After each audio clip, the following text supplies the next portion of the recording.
সকাল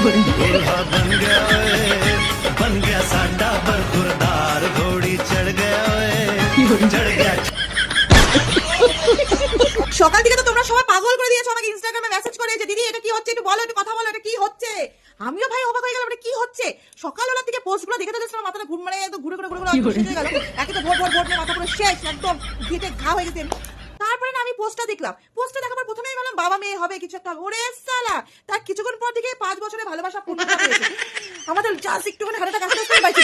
মানে কি আমার মনে একটাই প্রশ্ন আছে, দিদি কিছু মনে করবে না, বলছি দাদু মানে তোমার বর সরকারি চাকরি করে না? আমার মনে হচ্ছে সরকারি চাকরি করে। একটা কথা, ব্যাপারটা হচ্ছে দিদি তোমার বয়সের সাথে তোমার দাদু মানে তোমার বরের বয়স অনেকটাই তো ডিফারেন্স। বলছি খেলাটা কি করে হবে? না খেলা হবে কিন্তু খেলা হলে কোলে আসবে কি করে দিদি?